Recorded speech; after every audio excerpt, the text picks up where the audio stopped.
ঘৰটোৱে এইটো এনেকৈ থাকি ভাল কৰিব বেটাকেইটা মৰি গেল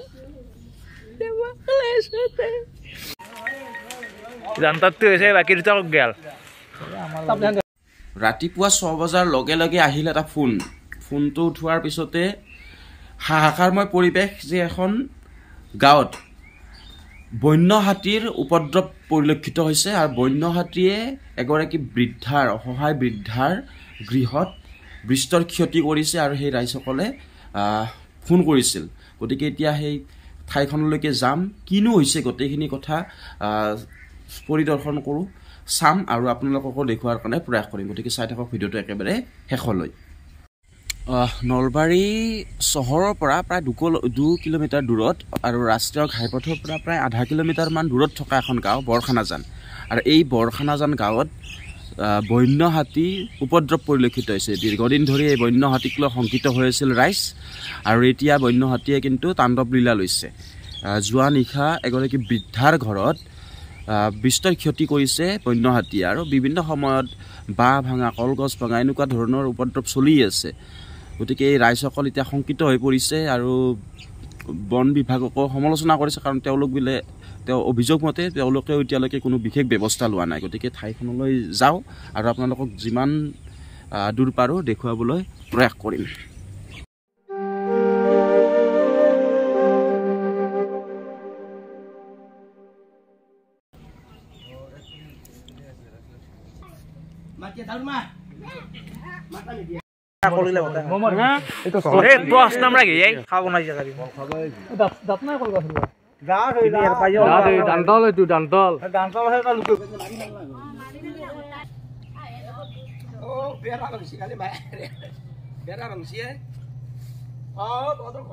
বন্য হাতী আপোনাৰ ঘৰৰ অনিষ্ট কৰিছিল আপুনি আছিল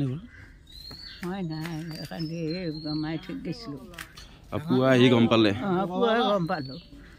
কি এতিয়া হাতীৰ বহুত দিন ধৰি এনেকুৱাকে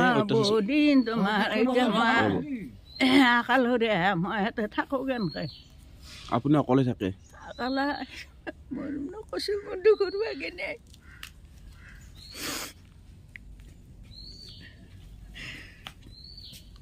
মুখ্যমন্ত্ৰী হিমন্ত বিশ্ব শৰ্মালৈ কিবা ক'ব নেকি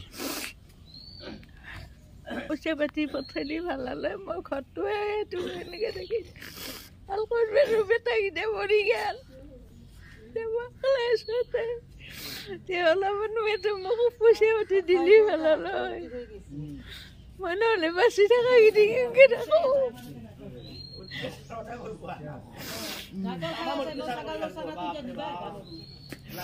হিমন্ত বিশ্ব শৰ্মাই অলপমান মোক উপকাৰ কৰা নহ'লে মই এতিয়া থাকিব নোৱাৰোঁ আপুনি যদি মোক অলপমান পইচা পাতি পঠাও হয় মই অলপমান লাগে কেইদিনমান থাকিব পাৰিলোঁ এই ঘৰটো ভাঙি গেল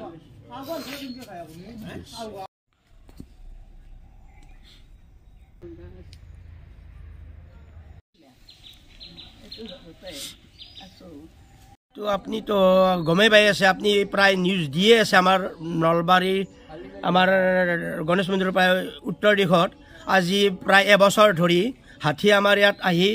নানান ধৰণৰ উপদ্ৰৱ কৰি আছে ইয়াৰ মাজত আমি জয়ন্ত মল্ল বৰুৱা ছাৰক আমাৰ মিনিষ্টাৰক আমি অৱগত কৰিছোঁ তেখেতে বিহিত ব্যৱস্থা ল'ম বুলি কৈ লৈছিলোঁ মাজতে আজি আমি এই 2 মাহ ধৰি যিটো সন্ত্ৰাসত চলি আছোঁ আমি একদম থাকিব নোৱাৰা অৱস্থা আমাৰ বৰখানাজান কটাগুচি কটৰা মৈদাৰঙা এংকে আমাৰ বিভিন্ন ধৰণৰ গাঁও উপদ্ৰৱ কৰি আছে আমাৰ অলপতে আমাৰ আজি আপুনি গমে পালে নিউজ ল'লে আপুনি বেৰা ঘৰ ভাঙি দিলে আমাৰ খুৰী মাৰ এটাৰ আপুনি দেখিছে আমাৰ বৰখানাজানত আজি উপদ্ৰৱৰ যিটো পৰিসীমা হৈছে ভাবিব নোৱাৰা আজি 7 দিন আগত আমি আমাৰ ৰেঞ্জাৰ পৰিস্মিতা বাইদেউ নেকি তেখেতৰ নাম তেখেতক মই নিজে ফোন কৰিছিলোঁ ফোন কৰাতে তেখেতে আহিম বুলি কৈছিল নিজেও তেখেতে অহা নাই আৰু বন বিভাগৰ 2জন 3জন মানুহ পঠাই দিয়ে দি পেলাই হাতীকেইটা 2-4টা পাট্টা বোমা মাৰি যাব দিয়ে তাৰ পাছত আৰু কোনো কাণ সাৰ নাই আমি অৱগত কৰিছিলোঁ মই আমাৰ পৌৰ সভাপতি আমাৰ ৰবীন দাস ডাঙৰীয়াৰ থ্ৰু দি মই ডিচিকো অৱগত কৰাইছিলোঁ আৰু তেখেতে থ্ৰু দি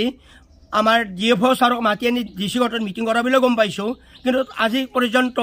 কোনো ধৰণৰ আমাৰ হাতী খেতাৰ ব্যৱস্থা লোৱা নাই যিহেতু আমি নলবাৰী জিলাৰ আমাৰ চন্দ্ৰমোহন পাটোৱাৰী আমাৰ ফৰেষ্ট মিনিষ্টাৰ তেখেতে আজিকালি কোনো কাণ সাৰি দিয়া নাই গতিকে মই আজি এই চেনেলৰ যোগেদি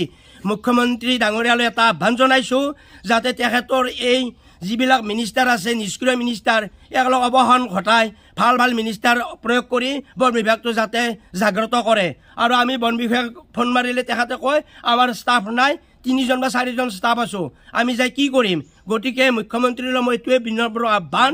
যাতে তেখেতে এই ফৰেষ্ট ডিপাৰ্টমেণ্টৰ কিছুমান কৰ্মী আমাৰ নলবাৰী অফিচত নিয়োগ কৰক আৰু হাতী খেদাত সহায় কৰিব বুলি মই বিনম্ৰ আহ্বান জনাইছোঁ মুখ্যমন্ত্ৰীলৈ এতিয়াই মোৰ বিনম্ৰ অনুৰোধ আপোনালোকে দেখিলে যে বন্য হাতীয়ে কেনেদৰে উপদ্ৰৱ চলাইছে পূব নলবাৰীত বিভিন্ন সময়ত মই মোৰ ব্লগেৰে দৰ্শকসকলক আমোদ দিয়াৰ কাৰণে চেষ্টা কৰোঁ কিন্তু আমোদ দিয়াৰ উপৰিও কেতিয়াবা স্থানীয় সমস্যা সমাধানৰ কাৰণেও গুৰুত্ব দিব লাগিব গতিকে এই ব্লগটোৰ জৰিয়তে আচলতে যিগৰাকী নলবাৰী সমষ্টিৰ বিধায়ক তথা মন্ত্ৰী জয়ন্ত মল্ল বৰুৱা আৰু মুখ্যমন্ত্ৰী হিমন্ত বিশ্ব শৰ্মা মহোদয়ক জনাব বিচাৰিছোঁ যে পূব নলবাৰীত বৰ্তমান বন্য হাতীক লৈ সকলোৱে শংকিত হৈ পৰিছে বন্য হাতীয়ে নিৰ্ধাৰণ কৰিছে ৰাইজক গতিকে আশা কৰোঁ এই বন্য হাতীৰ সমস্যাটো পূব নলবাৰীৰ পৰা হ্ৰাস হ'ব